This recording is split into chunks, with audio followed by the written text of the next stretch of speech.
काल भैरव मंदिर में मंगलवार को बाबा का हरियाली श्रृंगार किया गया। खास साज सज्जा के दर्शन के लिए सुबह से श्रद्धालु की लंबी कतारें लगी रही। भीड़ को देखते हुए मंदिर परिसर और आसपास के क्षेत्र में सुरक्षा व्यवस्था कड़ी रही। पुलिस बल के जरिए दर्शन को व्यवस्थित किया गया। श्रद्धालु ने हर हर महादेव के जयकारों के साथ दर्शन कर आस्था का प्रकट की।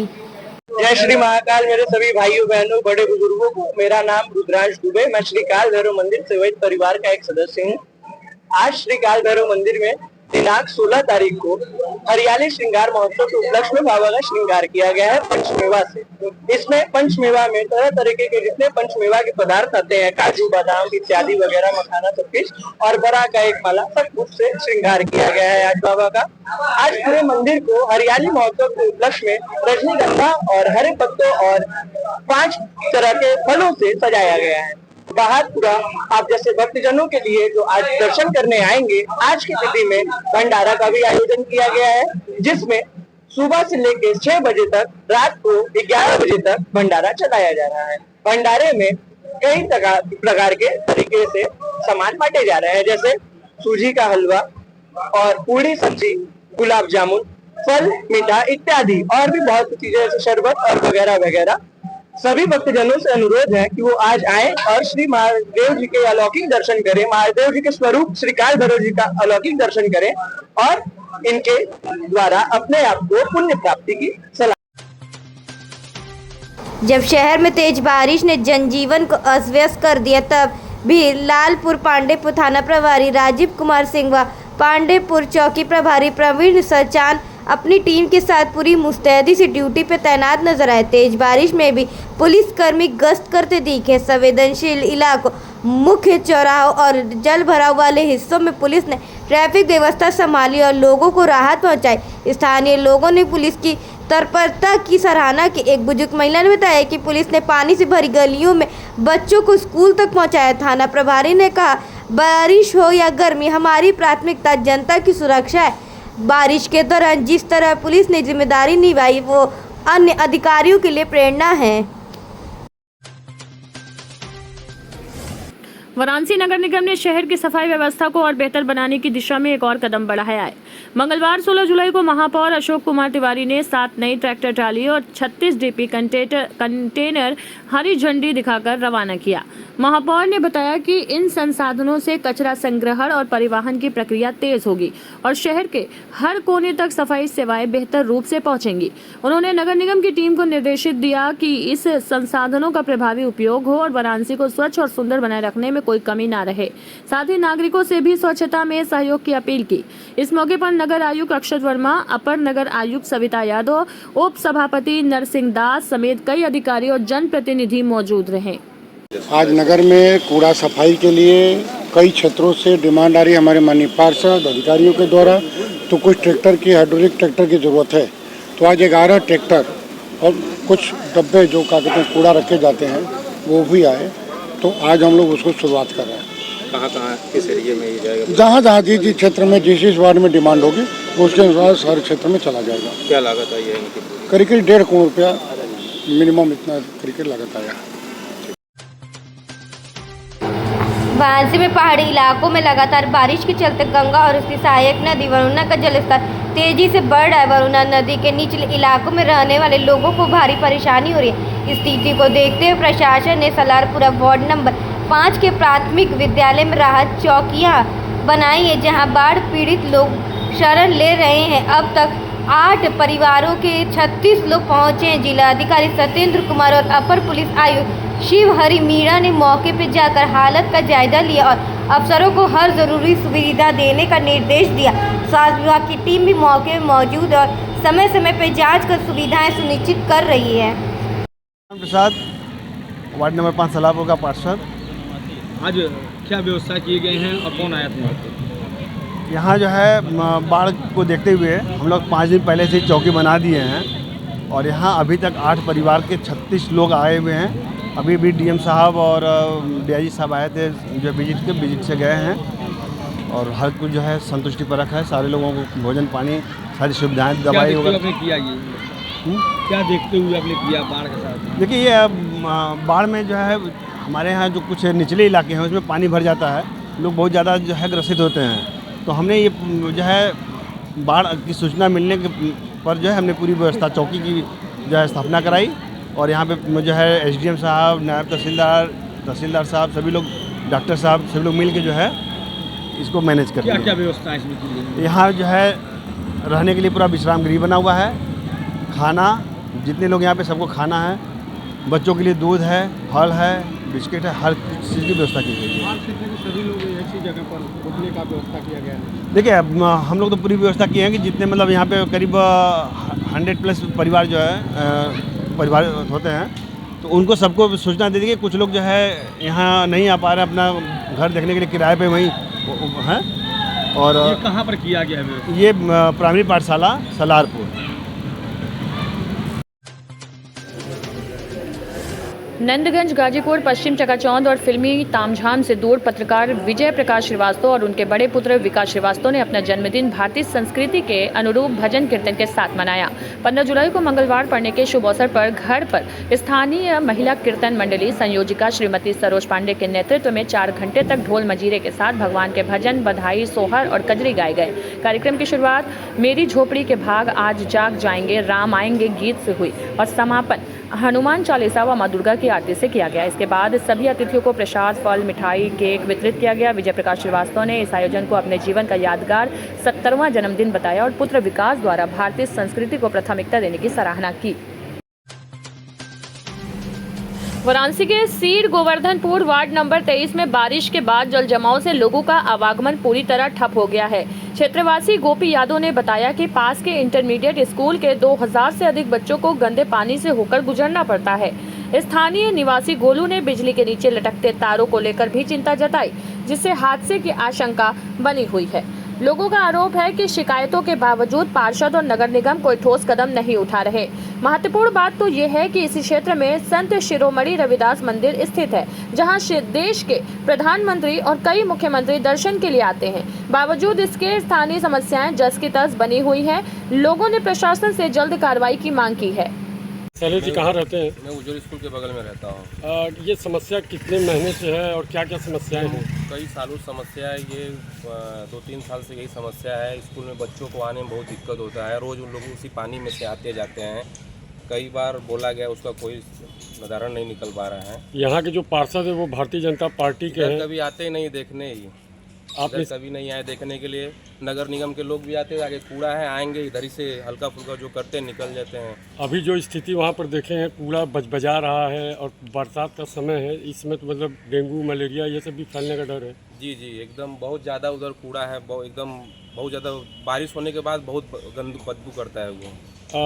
यहीं से चंद कदम की दूरी पे संत शिरोमणि रविदास जी का जो है स्थली है और वहाँ पर हमेशा जो है हर साल प्रदेश के मुख्यमंत्री और ये आते हैं, प्रधानमंत्री भी आते हैं, तब भी क्यों ऐसी स्थिति बनी हुई है? कोई सुनवाई नहीं होता है। हम लोग बोलते हैं, हम लोग को कोई सुनवाई नहीं होता है। इधर अंदर गली में पड़ जाता है, अब हम लोग जाके बोल के चले आते, कोई आता ही नहीं देखने उखने की क्या समस्या है क्या नहीं है। इसमें बहुत लोग हैं जो उधर पीछे लोग रहते हैं, पानी में से आते जाते हैं। बहुत गांव के औरतें हैं जो उसी पानी में से आती जाती हैं। कुछ तार की भी समस्या देखे हैं कि जी, तार की बहुत समस्या है। जो नीचे है, कोई जाता आता है, अभी बीच में तार लोग को करंट भी मार दिया था। क्या मांग करते हैं? मांग यही करते हैं कि इसका सुधार हो जाए और आने जाने की समस्या सही हो जाए। अपना परिचय बताइएगा एक बार फिर से। मेरा नाम शैलेश यादव है। शैलेश जी, किस तरीके की समस्याएं हैं आज इस रोड पे और क्या कहना चाहेंगे? इस समस्या ये तो बहुत है। देखिए, ये पानी सामने पड़ा है, इसमें से स्कूल के बच्चे उसी में से आते हैं। उन लोग का रोज़ जूता मोजा और भींगता है, उसी में जाते पहन के बैठते हैं। उन लोगों को डेंगू, मलेरिया, गंदगी से उन लोगों को इन्फेक्शन बहुत चीज़ें होती हैं। अब वहीं पहन के जाके बैठेंगे उसमें, फिर 12-1 बजे तक छुट्टी होते हैं उन लोग जाते, उतने में तो बहुत उन लोगों को इन्फेक्शन हो सकता है। नगर निगम वाले कौन सा गांव है और कौन सा ये सेक्टर? इस सीर गोवर्धनपुर है, BHU के बगल में सीर गोवर्धनपुर है। आपके पार्षद कौन है? पार्षद कल्लू जी हैं। तो उनको कभी आप लोगों ने कुछ कहा कि इस रोड? जी, कई लोग कहे हैं, जैसे हम जाके व्यक्तिगत नहीं कहे हैं, लेकिन गांव वाले बहुत लोग जाके उनसे ये समस्या बताए हैं। उधर पीछे कूड़े के लिए भी बताया गया है कुछ दिन पहले, उसका भी कोई अभी वैसे ही है। और इधर पानी बारिश के देख रहे हैं, पूरा पानी भरा हुआ है। चूँकि देखा जाए तो स्कूल के बच्चों के आने के लिए यही दो रास्ता है। ये दो, एक पीछे से गांव से बच्चे आते हैं, उस कूड़े में से आते हैं जो गंदगी उधर पड़ा हुआ है, और बाकी सब इधर से आते हैं। और कुछ तार की भी समस्या देखे? तार की समस्या यही है भैया, बहुत नीचे तार है, तार समस्या ये है कि कोई सामान लेके जाता है कोई भी, उसको ध्यान दे के लेके जाना पड़ता है कि उसमें सट ना जाए, किसी को करेंट ना मार दें। कभी अर्थिंग उर्थिंग भी आते रहते जी हैं? जी जी जी। कभी किसी को इसमें करंट मारा है क्या? अभी कुछ दिन फिलहाल में हमको लगता है 1 महीने हो रहा होगा, इस घर में एक लोग को मारा था करंट वहीं पे। क्या मांग करते हैं आप नगर निगम यहाँ के पार्षद से? मांग यही करते हैं कि भैया से निवेदन है कि इसका सुधार करें, इसको सही करें, क्योंकि बच्चे बहुत इसमें झुलझ रहे हैं। वाराणसी बीएचयू द्वारा CUT UG 2025 काउंसलिंग प्रक्रिया में हो रही अनावश्यक देरी को लेकर छात्रों में आक्रोश है। जहां देश भर के कई केंद्रीय विश्वविद्यालय ने समय पर काउंसलिंग शुरू कर दी है, तो वहीं बीएचयू की प्रक्रिया अब तक शुरू ही नहीं हुई है। छात्रों का कहना है कि इस देरी से न केवल उनकी शैक्षणिक योजना बाधित हो रही है, बल्कि मानसिक तनाव भी बढ़ा है। छात्रों ने विश्वविद्यालय प्रशासन से समयबद्ध काउंसलिंग शुरू करने की मांग की है, ताकि शैक्षणिक सत्र समय पर प्रारंभ हो सके। उन्होंने चेतावनी दी कि यदि जल्द कोई ठोस कदम नहीं उठाया गया तो वे लोकतांत्रिक तरीके से आंदोलन करने को बाध्य होंगे। छात्रों ने ये भी स्पष्ट किया कि यदि विरोध प्रदर्शन हुआ तो इसकी पूरी जिम्मेदारी बीएचयू प्रशासन की होगी। जी, मेरा नाम विपुल सिंह है, छात्र हूँ काशी हिंदू विश्वविद्यालय का। बीएचयू के यूजी के काउंसलिंग प्रक्रिया में लगातार देरी की जा रही है। रिजल्ट आए हुए काफी दिन बीत चुके हैं और अगर हम देखेंगे तमाम टॉप सेंट्रल यूनिवर्सिटीज जैसे जेएनयू की बात करें, डीयू की बात करें, वहां की काउंसलिंग प्रक्रिया शुरू हो चुकी है। इवन उन यूनिवर्सिटीज की हम बात करें जिसमें बच्चे बहुत ज्यादा जाने को इच्छुक नहीं होते हैं, उन यूनिवर्सिटीज की भी काउंसलिंग प्रक्रिया शुरू हो चुकी है, लेकिन बीएचयू ने अभी तक अपनी कोई एक नोटिस जारी नहीं की है। बीएचयू ने यह तक नहीं बताया है कि हम अपनी काउंसलिंग प्रक्रिया कब से शुरू करेंगे। तो जिस तरीके का गैर जिम्मेदाराना व्यवहार बीएचयू प्रशासन के द्वारा किया जा रहा है, शायद प्रशासन सोया हुआ है और इस सोए हुए प्रशासन को हम आज जगाने आए हैं और पूरा का पूरा छात्र समूह एकजुट है कि जब तक बीएचयू काउंसलिंग प्रक्रिया का कोई नोटिस नहीं आ जाएगा तब तक हम इस प्रदर्शन से नहीं दूर होंगे। कुछ भी लाइव नहीं हुआ है। आप पूरे पोर्टल को चेक करिए, ना कोई वहां पर वेबसाइट की लिंक दी गई है जहां से रजिस्ट्रेशन करना हो, कोई वहां नोटिस नहीं दी गई है जिस नोटिस के माध्यम से ये बताया गया हो कि हाँ रजिस्ट्रेशन इस डेट को शुरू होगा। तमाम प्रकार की अफवाहें भी आप देखेंगे समाज में फैल रही हैं। मीडिया एजेंसीज भी लगातार प्रयास कर रही हैं कि कुछ अपडेट दे बीएचयू, लेकिन आप लोगों को भी चीजें पता होंगी कि बीएचयू रोज जो है टाल मटोल कर रहा है। हर 2 दिन का डेट दे रहा है कि 2 दिन बाद शुरू होगा, इस दिन शुरू होगा। तो लगातार सिर्फ अटकलें लगाई जा रही हैं, लेकिन बीएचयू प्रशासन के द्वारा अभी तक कोई नोटिस जारी नहीं किया गया है। क्या बीएचयू विश्वविद्यालय में पहले भी ऐसी समस्या देखने को मिली है? साल भी बिल्कुल, हर वर्ष इसीलिए हम इस धरने पर वापस आए हैं क्योंकि बीएचयू प्रशासन हर बार, क्योंकि प्रक्रिया बिल्कुल सिमिलर है, एनटीए एग्जाम करा रही है CUET यूजी का, लेकिन आखिर रिजल्ट समय से आउट हो जा रहा है। अगर रिजल्ट में देरी हो भी रही है तो आखिर बीएचयू क्यों पीछे रह जा रहा है? जो प्रक्रिया काउंसलिंग की दिल्ली विश्वविद्यालय अपनाता है, जेएनयू अपनाता है, वही प्रक्रिया बीएचयू भी अपनाता है। समर्थ पोर्टल की सबकी वेबसाइट है, लेकिन इस वेबसाइट के माध्यम से आखिर बीएचयू में कौन सा ऐसा नया खेल इनको करना है, कौन सा ऐसा भ्रष्टाचार करना है कि अभी तक ये वेबसाइट पर काम नहीं कर पा रहे हैं? क्या ये ऐसा चाह रहे हैं? बहुत सारी इनकी पीछे की मनोदशाएं भी हो सकती है जिसमें इनका ये प्रयास होगा कि काउंसलिंग प्रक्रिया को लेट कराया जाए और इसमें एडमिशन जो है भ्रष्टाचार के माध्यम से भी दिया जाए। ऐसे भी सवाल बीएचयू प्रशासन पर लगातार उठ रहे हैं और हर वर्ष उठे हैं और बीएचयू प्रशासन हर बार इस पर चुप रहा है। आपकी बातें नहीं मानी जाएगी तो आगे क्या रहेंगे? जब तक हम इस धरने पर आए हैं और जब तक हमारे पास कोई नोटिस रिटन तौर पर हमें नहीं मिलेगी कि बीएचयू अपने रजिस्ट्रेशन पोर्टल को स्टार्ट करने जा रहा है इस डेट से या इस समय से, तब तक हम इस प्रदर्शन से नहीं उठेंगे। हम लोग सेंट्रल ऑफिस का घेराव किए रहेंगे।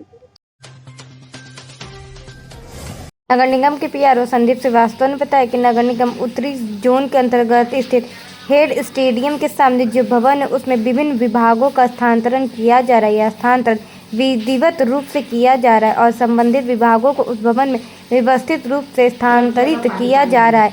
नगर निगम का एक नया भवन करीब 100 करोड़ रुपए की लागत से तैयार हो रहा है। इस प्रक्रिया को लेकर सभी आवश्यक कार्रवाई पूरी कर ली गई और अब जल्द ही नए भवन में कार्य संचालित होना प्रारंभ होगा। नगर निगम परिसर में एक नया भवन बनने की कार्रवाई की जा रही है जो उत्तरी छोर पे है, स्टेडियम के सामने है। उसके दृष्टिगत उन भवन में जो भी विभाग हैं उनको शिफ्टिंग करके दूसरे विभागों में, दूसरे कमरों में स्थानांतरित किया जा रहा है। क्या कौन सा भवन बन रहा है? ये नगर निगम का एक नया भवन बन रहा है 109 करोड़ रुपए की लागत से। सारी कार्रवाई इसमें पूर्ण कर ली गई है और अब चूँकि उस भवन का ध्वस्तीकरण किया जाना है इसलिए सभी लोग शिफ्टिंग करके यहाँ पे आएंगे। उसमें सदन भी बनना है और पूरी तरह से ये 6 मंजिला भवन बनेगा, तो उसके लिए सब कार्रवाई प्रगति पर है। कब तक की पूरी शिफ्टिंग कार्रवाई पूरी कर ली जाएगी? शिफ्टिंग की कार्रवाई लगभग पूर्ण हो चुकी है। सभी विभाग करीब उस भवन में 8 से 10 विभाग महत्वपूर्ण विभाग थे जिनको कि बड़े वाले भवन जो पुराना पीछे वाला भवन है उसमें शिफ्टिंग लगभग पूर्ण हो चुका है। अब वो भवन खाली हो चुका है। अभी एक शॉर्ट सर्किट भी हुआ था, आग लगा था, क्या किस तरह से? चूँकि शिफ्टिंग का काम चल रहा है तो बहुत माइनर शॉर्ट सर्किट यहाँ पे हुआ, कोई ऐसी कोई बात नहीं है, उसको अभी कुछ देर में ठीक करा दिया जाएगा। श्रावण मास की पावन बेला में एक बार फिर भक्तों को मिलेगा बाबा बृहस्पति के दिव्य दर्शन का अवसर। गुरु बृहस्पति देव मंदिर के महंत अजय गिरी जी ने बताया कि इस साल भी हर साल की तरह 17 जुलाई गुरुवार को बाबा का भव्य हरियाली श्रृंगार किया जाएगा। श्रद्धालु बाबा का दर्शन पूजन कर पुण्य के भागी बनेंगे। खास बात यह है कि श्रावण मास के चारों गुरुवार को बाबा का अलग अलग श्रृंगार होगा, कहीं पालना, कहीं हिम श्रृंगार और अंतिम गुरुवार यानी 7 अगस्त को रात भर भजन संध्या का आयोजन किया जाएगा। अजय गिरी हमारा नाम है। देव के देव महादेव की नगरी काशी विश्वनाथ के दरबार के समीप मुख्य द्वार के देवगुरु बृहस्पति का मंदिर है।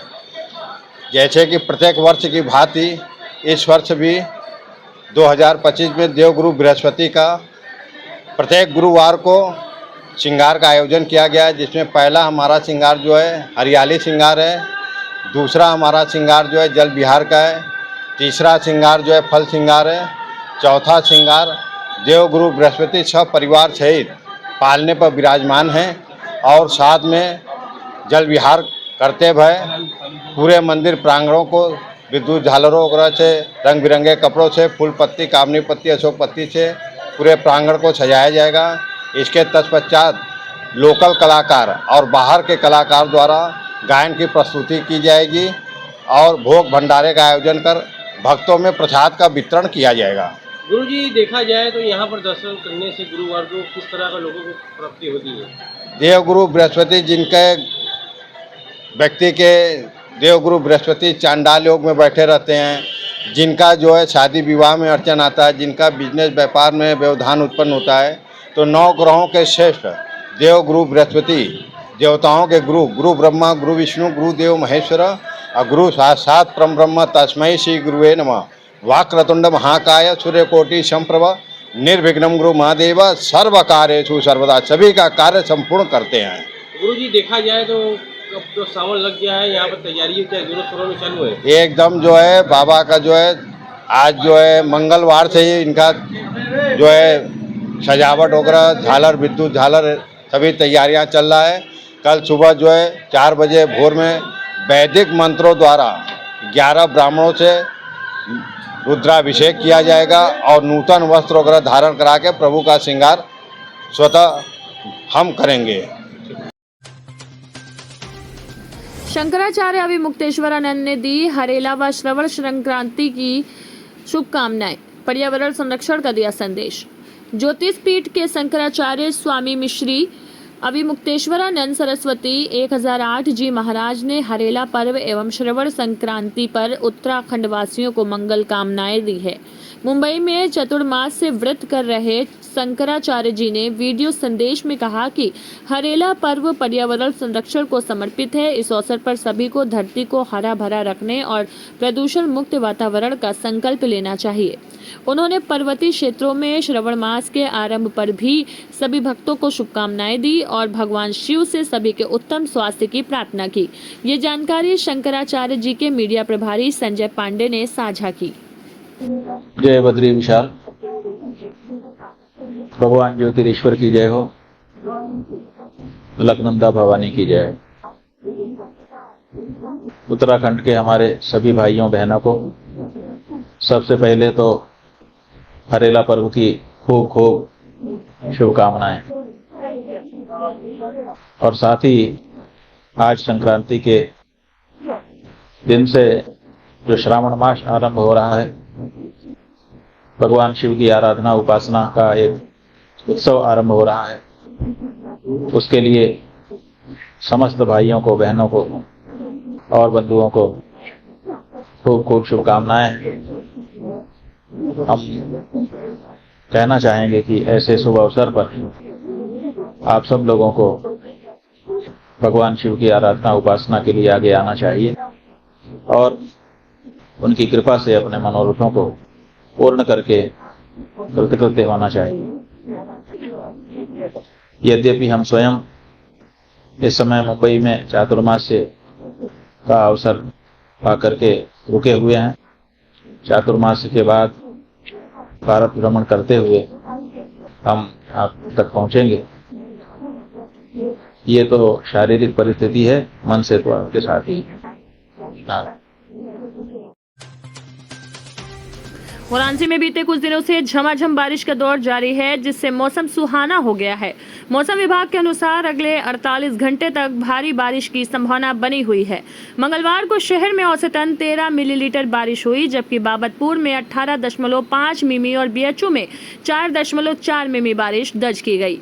बारिश के चलते उमस भरी गर्मी से लोगों को राहत तो मिली है। अब तक जुलाई में 170 मिमी और कुल 45 दिनों में 264.6 मिमी बारिश रिकॉर्ड की गई है, जो औसत से 20% अधिक है। मौसम वैज्ञानिक अतुल कुमार सिंह ने बताया कि झारखंड के पास बना औदाब क्षेत्र अब कमजोर पड़कर पूर्वी उत्तर प्रदेश की ओर बढ़ रहा है, जिससे अगले 2 दिन बारिश तेज होने की संभावना है। वाराणसी में राष्ट्रीय फेरी पटरी ठेला व्यवसायी संगठन के राष्ट्रीय महासचिव अभिषेक निगम के नेतृत्व में एक प्रतिनिधि मंडल ने बुधवार को नगर आयुक्त अक्षत वर्मा से मुलाकात की।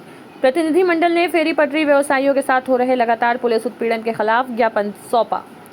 अभिषेक निगम ने बताया कि व्यवसायियों को बेवजह थाने में बैठाया जा रहा है और उन पर गंभीर धाराओं में मुकदमे दर्ज किए जा रहे हैं, जिससे उनके सामने रोजी रोटी का संकट उत्पन्न हो गया है।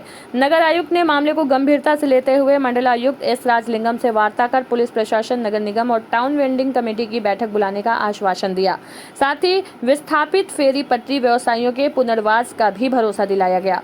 इस दौरान राजेंद्र प्रसाद सिंह, हरिशंकर सिन्हा, डॉक्टर गौरव प्रकाश, धर्मकृति शर्मा समेत कई लोग मौजूद रहे। अभिषेक निगम, राष्ट्रीय महासचिव, राष्ट्रीय फेरी पटरी ठेला व्यवसायी संगठन।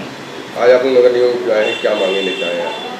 नगर आयुक्त महोदय के समकक्ष लगातार पुलिस उत्पीड़न जो निरंतर शहर में चल रहा है, उस उत्पीड़न के विरोध में आज नगर आयुक्त महोदय को पत्रक सौंपा गया है।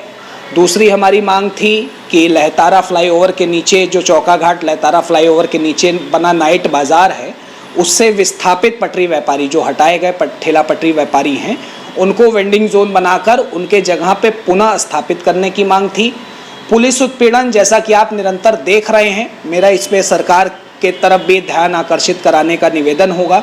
देखिए, पुलिस एक लॉ एंड ऑर्डर को मेंटेन करने के लिए होती है, न कि पुलिस किसी को कहीं लगाने और हटाने के लिए होती है। दूसरा पक्ष, सरकार को चुनने में प्रमुख भूमिका रेहड़ी पटरी व्यापारी निभाते हैं। सरकार को चुनने में मतदाता की भूमिका पुलिस नहीं निभाती है। तो पुलिस अपने नैतिक कर्तव्यों का पालन करे और एक अच्छा प्रशासन चलाने का काम करे, और किसी पटरी व्यापारियों का ये उत्पीड़न इस तरीके से हटाओ बढ़ाओ, मुकदमा लादना, 5-5 घंटा 10-10 घंटा ले जाके पटरी व्यापारियों को बैठा के उनका शोषण करना, ये काफ़ी निंदनीय कार्रवाई है। इसकी घोर निंदा हम करते हैं। नगर आयुक्त महोदय ने कमिश्नर साहब राजलिंगम जी से फ़ोन पे वार्ता की और टाउन वेंडिंग कमेटी की बैठक में पुलिस और नगर निगम के अधिकारी और टाउन वेंडिंग कमेटी के सदस्यों की संयुक्त एक बैठक करके एक समन्वय का रास्ता निकालने का आग्रह भी किया है, और मुझे लगता है कि जल्द से जल्द ये बैठक संपन्न भी होगी। इससे पूर्व इस मुद्दे को लेकर कई बार बात देखिए, बताया गया कि पिछले 15 दिन पहले एक व्यापक संख्या में शहर के पटरी व्यापारी जो उत्पीड़ित हो रहे थे, जो पीड़ित थे, वो नगर आयुक्त महोदय के पास आए थे अपनी पीड़ा को लेके। कहीं ना कहीं उस समस्या का समाधान नहीं हो पाया। चूंकि नगर निगम की इसमें भूमिका कम है, लेकिन नगर आयुक्त महोदय के पास आने के पीछे उद्देश्य ये होता है कि नगर आयुक्त महोदय टाउन वेंडिंग कमेटी के अध्यक्ष हैं, और अध्यक्ष का दायित्व तो होता है समन्वय स्थापित करना, पुलिस से बात करना, पत्र लिखना, हम पटरी व्यापारियों की समस्याओं को समझना और उसका निदान करना। कहीं ना कहीं पुलिस अपने रवैये से बाज नहीं आ रही है, तो पुनः आके आज ज्ञापन दिया गया है और नगर आयुक्त महोदय ने कमिश्नर साहब से बात की है। मुझे लगता है अगर बैठक नहीं की गई तो फिर व्यापक आंदोलन का कहीं ना कहीं संघर्ष का रास्ता हम लोग को चुनना पड़ेगा।